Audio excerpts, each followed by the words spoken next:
Laika flipped her long wavy hair nang papasok siya sa entrance ng building na pinagtatrabahuhan niya.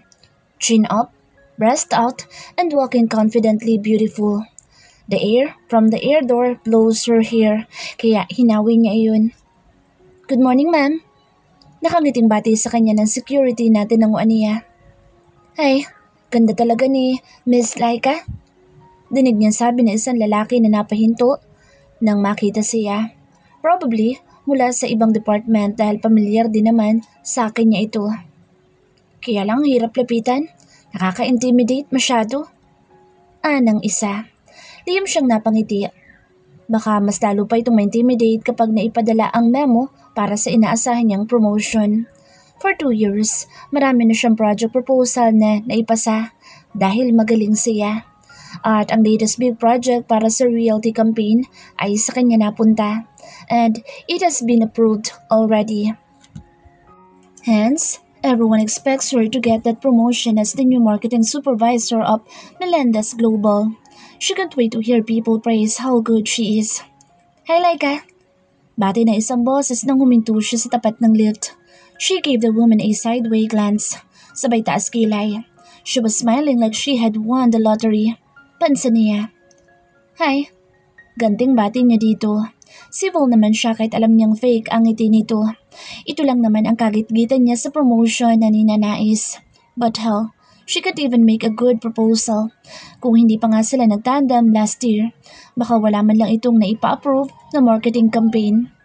Na-stress. Pinasadahan pa niya ito ng tingin. Ganoon ang style ng dress na suot niya last week. Iba lang ang kulay. Thanks. Tipid na sagot nito.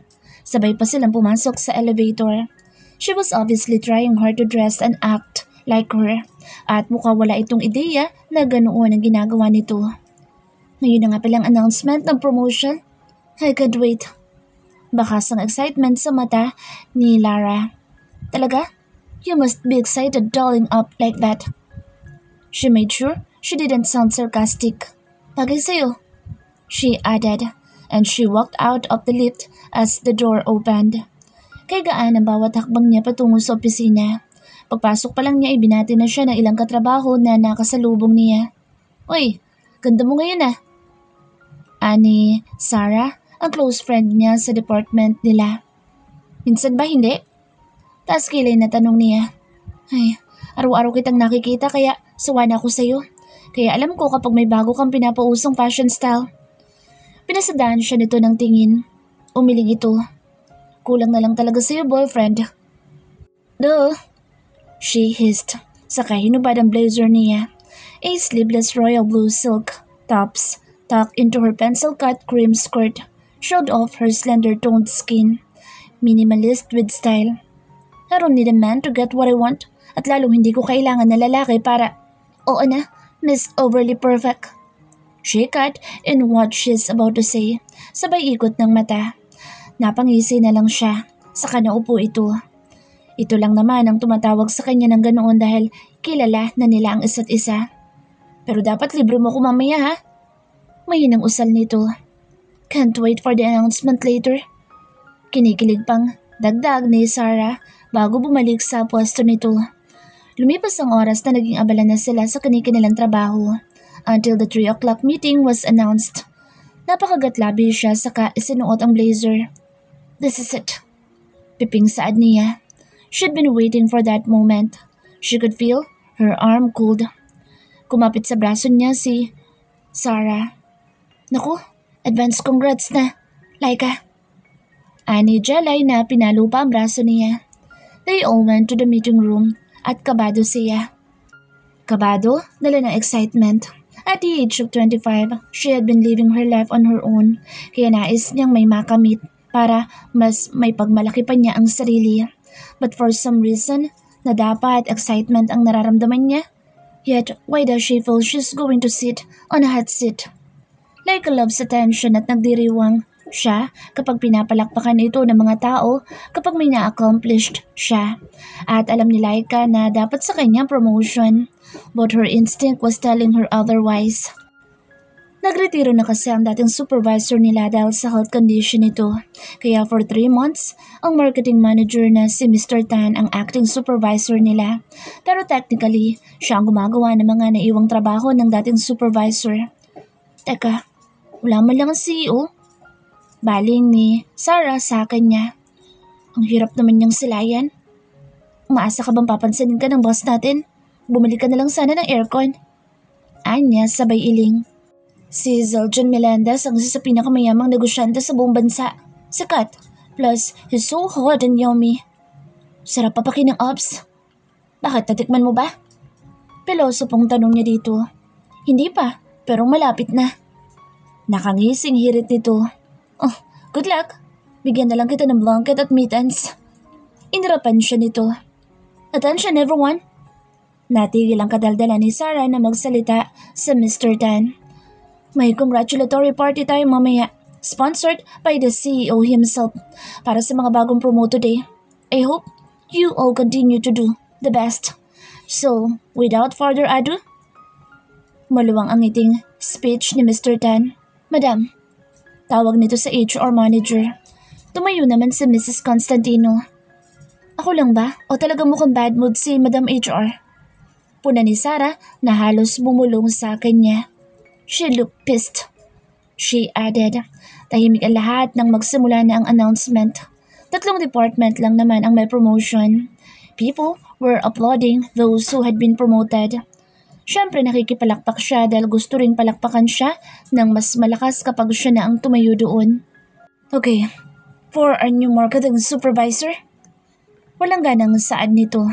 Tumingin sa direksyon niya kaya huling-huling niya ang iling nito. Miss Lara Campolo, you are the new MS. Walang buhay na deklara ni Mrs. Constantino na ikinagulat niya pati ng mga nandoon. In split second, no one even dares making a sound. Napatingin pa sa direksyon niya ang ilan. Sa mga matay nagtatanong, bakit hindi siya? Naiguyom niya ang kamao. Let's give a round of applause for Miss Campolo. Basag na Mr. Tan sa katahimikan. Marahas at sunod-sunod ang paglunok niya dahil tila nagbara ang lalamunan niya habang nakatitig siya kay Lara na maluwang ang pagkakangiti. She looked stupidly proud of herself. Saka ito tumingin sa direksyon niya. Her eyes were mocking her kahit nakangiti ito. Grabe, ano nangyari? Sarah explained in disbelief. Paano na-promote ang babaeng yan? It must be you. Forget it. Mariing ngunit may pait na sagot niya. Congratulations, you deserve it. Bati dito ni Mr. Tan, but Mrs. Constantino left the meeting room after her announcement. Ano deserve niya? Ani Ariel. It must be Laika. He added. Nilungon pa siya nito. She just gave him a short nod. Baka kasi mas mabait sa Lara. Sabi ni Hope na katabi nito and turned to her in disbelief. Well, good luck na lang sa team natin guys. Singit ni Sarah. Baka gawin tayong katulong ng babaeng yan ha? Naging tahimik ang lahat nang bumalik na sila sa office nila. Habang si Lara, panay ang ngisi at daldal sa 2 babaeng katabi nito sa cubicle pero ikinagulat niya nang lumapit ito sa kanya. Let's work hard, Laika. Nito, nasa mata nito ang kasiyahan kaya napahigpit ang kapit niya sa dulo ng skirt niya. Meanwhile, at the CEO office, Sir, the meeting will start in 10 minutes. Saad ng assistant niya nang angatin niya ang receiver ng intercom. Go on. Without me, I'm busy. Huminga siya ng malalim saka mabilis na ibinaba ang receiver. Kasalukuyang nag-e-enjoy noon si Zildjian sa ginagawang pagpapaligaya sa kanya ng babae sa kanyang harap. Nang matapos ay nagpasalamat siya sa babae. Thanks. Anya sa babae na tumayo na. We can continue this somewhere. Mapang-akit na saad nito kaya pinalo niya ang puwet nito. As much as I want to, I'll be busy tonight. Maybe next time, lovely. Sure, we can have dinner together and meet more friends. Suwestyon nito na ikinabigla niya. Red flag, he thought. Wala pang 24 hours niya itong nakikilala. He knew that trick, pero ngumiti pa rin naman siya. Then he took out his wallet para bigyan ito ng pera. What are you doing?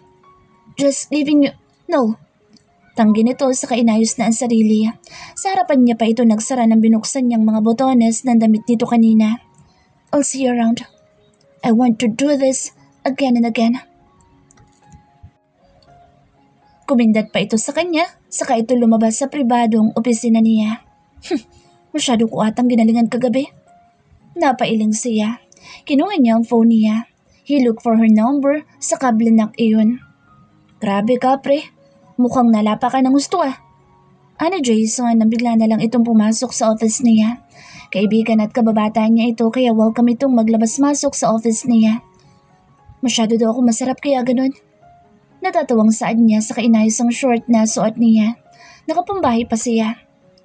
Dito ka lang, maliligo muna ako. Paalam niya dito saka nagtungo sa lift na nasa kanang bahagi niya. Nasa rooftop ang pad niya kung saan madalas siyang nanatili. Pero wala pa siyang babaeng pinaakyat sa pad niya. Masyado nang malawak ang office niya para sa mga babaeng na ikakama niya. Meron naman siyang lounge para sa mga ito. No one will enter his office without his permission. Anyway, walang alilangan na nagubad siya ng damit niya saka itinapon na lang kung saan. He was walking naked, kahit nakahawi ang kortina. He doesn't care at all. Malabo namang may makasilip sa kanya doon at kahit meron pa, basta ba willing nitong gawin ang paggagawa niya ay walang problema. An hour later ay natapos na siyang malinis ang katawan niya. Nandoon pa rin si Jason na abala sa pagbabasa. Pagtitig ng kanyang Playboy magazine, pangiting-ngiti pa ito. Birthday ni Van, inom daw tayo mamaya. Anito na hindi inaalis ang mga mata sa magazine. Sure. Noon naman kumatok ang secretary niya. Kitang-kita niya ang pagngiti ni John nang makita si Leia. Sexy kasi ng skirt nito. Kita ng panty nito kapag tumuwad. Inalapag nito ang ilang dokumentong dala nito sa mesa niya. Sir, ipinapatanong ho ni Mr. Tan kung sasama kayo sa party mamaya. No, ikaw na lang ang mag-asikaso doon. May lakad ako later. Bale walang saad nito na halatang hindi nagustuhan ni Leia ang sagot niya. Alam naman niyang gusto siya nitong lapain pero sorry na lang ito. Sinulyapan pa siya nito bago umalis. Sarap makatitig. Akong titigan niya ng ganun. Patutuwadin ko siya sa banyo. Ani Jason sa kapilyong umiti. Di mo talaga type yun pre? Sira ka ba? I had rules. Never na akong papatol sa empleyado ko. May inis na turan niya na ikinangisi nito. Hindi naman siguro lahat katulad ng ex mo. Nagtagis ang bagang niya, dala ng pagbangon ng galit sa dibdib niya. Kahit na, hindi na ako papatol sa empleyado ko kahit gaano pa kasarap. Tandaan mo yan. May diing sambit niya dito. Ilang ulit na naghilamo sa Laika nang magtungo siya sa banyo. Hindi matanggap ng pride niya na hindi siya ang na-promote. Ayos lang sana kung alam niyang mas magaling sa kanya. What the hell? Ang bubitang si Lara pa? Okay ka lang, friend? Tanong sa kanya ni Sarah na inilak pa ang pinto ng CR. Do I look okay? Inis na saad niya. Hindi. Gusto mo mag-party na lang tayo?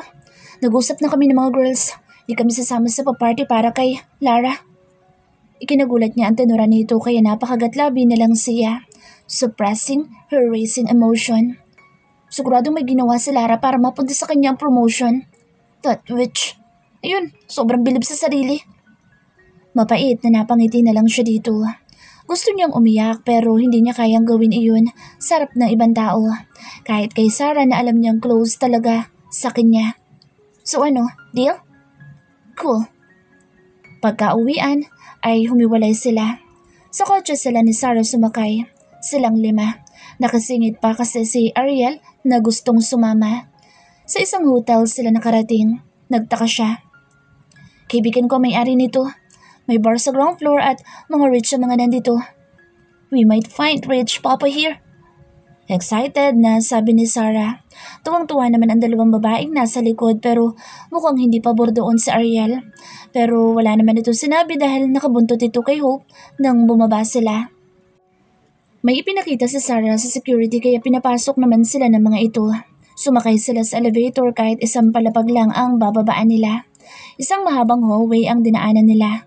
Hanggang sa marating nila ang isang tinted glass door na binuksan pa ng guard na nandoon. Ang malakas na music sa loob ay gumising sa pakiramdam ni Laika. May banda na kumakanta ng rock music, kaya't panay ang sayaw ng mga taong nasa dance floor. They look for a table, saka lumapit ang waiter sa kanila. Umorder si Sarah ng alak at pulutan.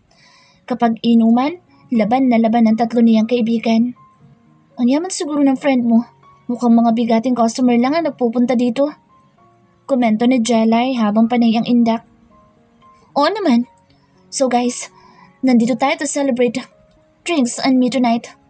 Anunsyo ni Sarah. Seryoso ka, girl? Ani Hope. Oo naman. May discount naman ako dito. May VIP card ako. Pagyayabang pa nito. She winked at her. May kayang pamilya ni Sarah but she wasn't super rich para ilibre sila nito sa isang mamahaling resto bar. So, magpakalasing tayo hanggang gumapang pauwi. Nagpalakpakan naman ang mga kasama niya. Medyo natouch siya sa effort ni Sarah. Salamat sa inyo ha. Sus, kami lang to Laika. We're friends. Ani Hope na sinang-ayunan ng mga kasama. Sa 2 taong kasama niya ang mga ito, hindi siya makapaniwalang ganoon na pala ito kalapit sa kanya. Ilang sandali pa at dumating na ang order nila. Walwala na to. Ani Jelay. Salamat sa sponsor. They start drinking and dancing. Halos hindi na niya namalayan ang paglipas ng oras. Nang makakuha ng partners sila Jelay at Sarah, ay iniiwan silang 3 sa mesa nila. Lasing na rin si Hope habang si Ariel ay nasa tabi nito. Panay ang alalay kay Hope. Ang sweet yung dalawa. Anya sa mga ito pero mukhang hindi na siya narinig ni Hope dahil lasing na. Close lang talaga siguro kami. Sagot ni Ariel. Sigurado siyang kung hindi lang madilim sa kinaroroonan nila. Tsak na namumula si Ariel. He was obviously into her pero mukhang hindi pa nagkakaaminan ng dalawa. Kaya nagpasya siya na tumayo para iwan ang mga ito nang magkasuluhan. CR lang ako. Paalam niya. Muntik pa siyang matumba dahil sa pagkahilo na nararamdaman niya. She went on the dance floor and start dancing. Muntik nang mabitawan ni Zildjian ang hawak niyang baso nang mapatingin siya sa direksyong iyon. Umiling-iling pa siya. Baka dinadaya lang siya ng mga mata niya. Pero hindi. Kahit anong gawin niya, kitang-kita niya si Dayan na kasama ng isang lalaki sa isang sulok, nakita ng mga mata niya. Maya-maya ay biglang hinalikan ng lalaki si Dayan. Naapamura pa siya. It's been 3 years, yet the pain remains the same. Paanong hindi? He was humiliated sa harap ng mga kaibigan at kamag-anak niya nang hindi nito sinupot ang kasal nila. Matinding kahihiyan ang naranasan niya dahil doon. Dayan was once his secretary. Maganda ito. Kaakit-akit kaya naakit siya dito. Naging okay naman sila ng halos 2 taon until he proposed to her. Akala niya perpekto na ang lahat sa pagitan nila pero kung kailan kasal nila, saka ito mawawala na lang. Until today. Was that her? Dinig niyang saan ni Jason na hindi na nagawang banggitin ang pangalan ni Dayan dala marahil ng espiritu ng alak. Tumayo siya at nilapitan ang 2 naghahalikan doon. Halos manlaki naman ang mga mata ni Dayan nang makita siya. Napalit naman si Jason at Van sa kanya. Zildjian, usal ni Dayan. Who is he, honey? Tanong ng lalaki. Ako lang naman ang niloko ng babaeng kasama mo. Singit niya na ikinagulat ng lalaki. Honey, it's just a misunderstanding. Panik na saan nito sa kasama. Can you stop this? Kasama kong fiancé ko. Don't you know how to respect people's privacy? Inis na asik nito na ikinapi ko niya. Kung pwede lang niyang sampalin nito sa harap ng kasama nito ay ginawa na niya. Anong karapatan nitong magalit sa kanya? Nice one! May fiancé ka na pala. Nilandi mo pa ako. Nangiya naman oh. Mahina ba lalaki mo? Tamtado ka! Sagaw na lalaki na napatayo pa. Saka binalingan ng masamang tingin si Dayan. Ano bang pinagsasasabi mo dyan? Stop it already! Honey, halika na. Tama na pre. Lasing ka na. Pasensya na boss. Awat ni Jason. Pasensya? Langya pre. Galit na baling niya dito. Ginawa akong katatawanan ng babaeng yan. Mariing, naikuyom niya ang kamao niya. Alis na lang kayo dito. Dayan. Pakiusap ni Van dito. Marahas na hinablot na lalaki sa braso si Dayan. Saka ito hindi lang palabas. Malakas ang tawa niya na makaalis na mga ito. After 3 years, yun ang unang puntos niya. Ang kapal na mukha niyang magpakasaya sa harap ko. Latanya niya sa kakinabig ang kamay ng braso niyang hawak ni Jason. Matinding galit ang bumangon sa dibdib niya nang makita niya ang babaeng iyon kaya sa inis niya ay tinunggay niya ang bote ng brandy na iniinom nila. Nagkatingin na naman sina Jason at Van sa kanapailing. Naging tahimik na si Zildjian sa paglipas ng sandali. He was so drunk pero panay pa rin ang lagok nito ng alak. Nang bigla itong tumayo. Muntik pa itong masubsob dala ng kalasingan. Saan ang punta mo, pre? Si Van na napatayo pa upang alalayan ito. Sa banyo, magsasarili. Ngising asong turan nito sabay talikod. Napailing ang dalawang kaibigan. Napasunod na lang ng tingin kay Zildjian. Sira talaga yun. Ani Jason. Sabi na kasi huwag maiilag dahil problema lang. Tama, sakit sa ulo lang mga babaeng yan. Sang-ayon ni Van, saka tumungga sa bote ng beer nito. Sayang naman ang gandang lalaki natin kung iisang babae lang makakatikim. Ngising ani ni Jason. Kapwa nagkatawanan na magkaibigan, saka muling uminom. Kerok me! Pasigaw na tinabig, nalayka ang lalakang humawak sa balakang niya. Malutong na nagmura siya. She might be so drunk pero hindi ibig sabihin mawawala na siya sa sarili at papatol sa matandang lalaking bigla na lang humawak sa kanya. Ang paliksinding liwanag mula sa ilaw ng bar ay lalong nagpapahilo sa kanya. But she can clearly see the dirty old man's face. Even the sound of loud music being played was annoying. Come on, sweetie. The old man insisted. Galit na binalingan niya ito. Touch me again. I'll make you pay for it. Banta niya rito. Mukhang nakagets naman kaya itinaas nito ang dalawang kamay sabay atras. Kapag ganoong masama ang loob niya, walang sino man ang pwedeng busitin pa siya. Iginala niya ang mata sa paligid pero dahil talagang hilo na siya, ay hindi niya mahanap ang mga kasama niya sa bar. Kaya nagpaso siyang lumabas na lang. Saka naglakad patungo sa lobby habang pasuray-suray ang mga paa. Muntik pa siyang matumba kaya hinubad niya ang kanyang red stilettos. Room please. Sabi niya sa receptionist nang makarating siya sa main entrance ng hotel. Mukhang nagulat ang receptionist. Kaysa umuwi siya ay gusto na lang niyang sa hotel matulog. Inabot niya ang credit card niya dito. Straight, she instructed. Kaagad naman itong ibinalik ang card niya kasama ang room key card matapos mag-swipe. Then she walked towards the elevator. Isinandal pa niya ang ulo sa dingding dahil halos pipikit na ang kanyang mga mata dahil sa kalasingan. Pasara na iyon nang may kamay na bigla na lang humarang doon. She didn't bother to look but the scent filled her nostrils, made her groan and smile. Nice perfume. Wala sa loob na usal niya. Parang nilamo ng kaaya-ayang amoy ang galit at sama ng loob na nararamdaman niya. Oh shit. Dinig niyang ungol na lalaking lasing din ata base sa paraan ng pagsasalita nito. Kaya napaangat siya ng tingin dito. The man was leaning on the elevator wall. Kaya kitang palitan kahit ilan pa. Sabi na lalaking nakatingala sa kisame.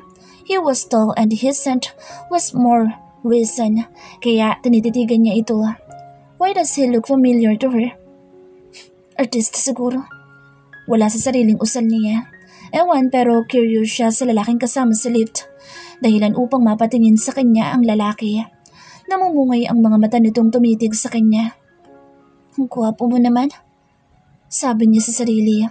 The man smiled back at her na parang narinig nito ang iniisip niya.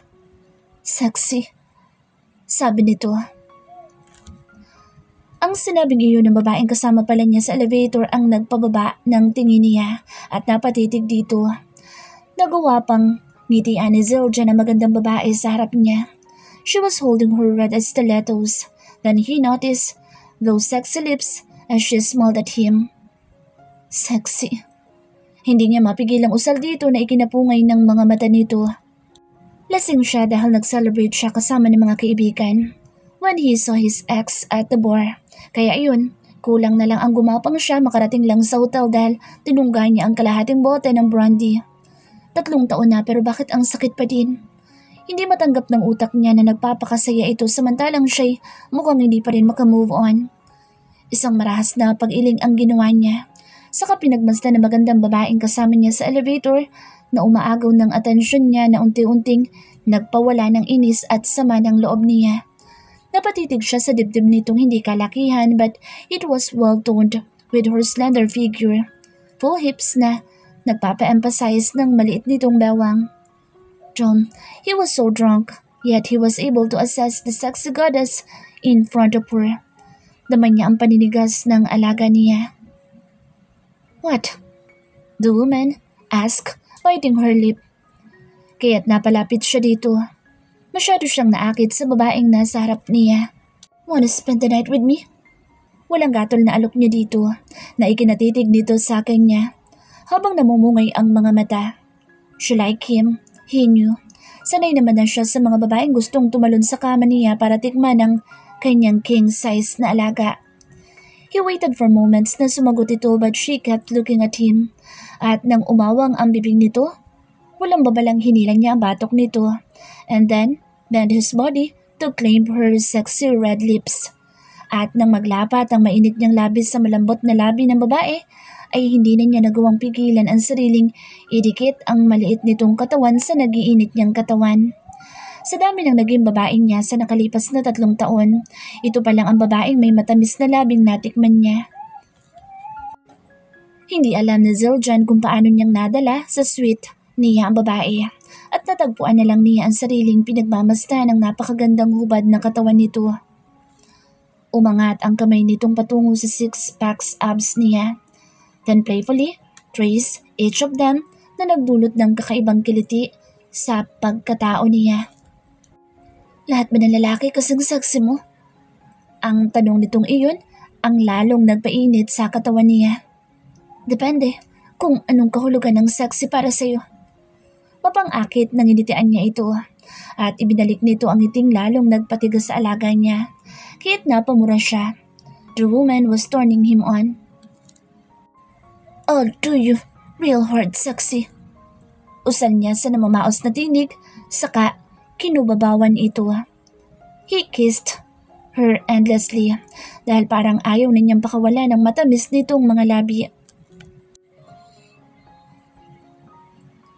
Nagising si Laika dala ng sakit ng ulo pero parang ang bigat ng pakiramdam niya. May kung anong nakadagaan sa kalahati ng katawan niya. May mabango siyang naamoy sa ilong niya mula sa mainit na unan na nakadagan sa kanya. Kaya umikot siya upang yumakap sa unan habang nakapikit. Subalit nalaki ang mga mata niya nang umungol ang unan at gumanti ng yakap. Kaya napamulat siya. Ganoon na lang ang gulat niya na isang malapad na dibdib ang nasa harap niya dahilan upang mapatingala siya. Napatalon siya sa kama nang mapagtantong lalaki ang kayakap niya. Dala ng pagkataranta ay nahulog siya sa kama, kaya napadaing siya nang tumama ang balakang niya pagbagsak. Buti na lang may malambot na carpet na sumalo sa kanya. And to her surprise, she was naked. As in, parang batang bagong silang. Mahinang napamura siya. Did she just... Shit. Napasabunot pa siya sa buhok niya. Are you alright, sexy? Tanong na namamaos na tinig na dumukwang upang silipin siya. Sa pagkagulat ay natakpan niya ang bibig niya, imbis na ang katawan niyang walang saplot. The man smiled at her. Sino ka? Ay, sa lahat ng tatakpan sa'yo, bibig mo talaga? He laughed at napuno ng tawa nito ang silid. Kaya mabilis niyang hinila ang blanket upang takpan ang sarili. Napangiwi siya, saka napaupo pero... Ay, dragon! Gulat na sambit niya nang tumayo ang lalaki at kitang-kita niya ang malaki, mahaba at matabang dragon nito. Was that for real? Isang marahas na pag-iling ang ginawa niya. Sabi mo kagabi batuta, ngayon dragon? I like that. Ang pilyong ngiti nito ang humamig ng katinuan niya at noon lang niya nagawang pagmasdan ng gusto ang mukha ng lalaking may malaking... Ay, sa kanang laki ang mga mata niya. It was none other than her icy, cold boss. Zildjian Melendez. Muling natakpan niya ang sariling bibig, kaya't mabilis siyang napatayo saka siya napangiwi Tinampal niya ng malakas ang sarili para magising. Anong This never happened. Hindi to totoo. How can I... Shit. Natitilihang saad niya. Hinanap ang mga damit niya. Mabilisan tumakbo sa banyo. Hey, hindi pa tayo tapos. Dinig pa niyang tawag ng walking aircon niyang boss. Ramdam niya ang pamumula ng mukha niya. Panty, where's my... Oh shit. Nasa bunutan pa niya ang sarili. Sa lahat ng may iwan, panty pa niya. Sa kanya narinig ang malakas at malutong nitong mura sa labas. Kaya sinuot niya na ang dress niya. Noon siya napatingin sa salamin. Ang dami niyang kiss mark. Anong klaseng alak ba ang ininom niya kagabi? Umugot siya ng malalim na paghinga, dala ng matinding kaba. But, she's like a Gomez. Hindi siya tulad ng iniisip dito. Shit. Pwedeng akin na yung panty ko? Noon ito nagangat ng tingin. Kitang-kita niya ang galit sa mata nito. Kanina parang gusto pang umuli, tas ngayon galit. Hindi niya maiwasang mapasulyap sa kama na may bahid ng dugo. Kaya't lalo siyang nanggigil sa inis sa sarili. She just lost her virginity to her boss. Just great.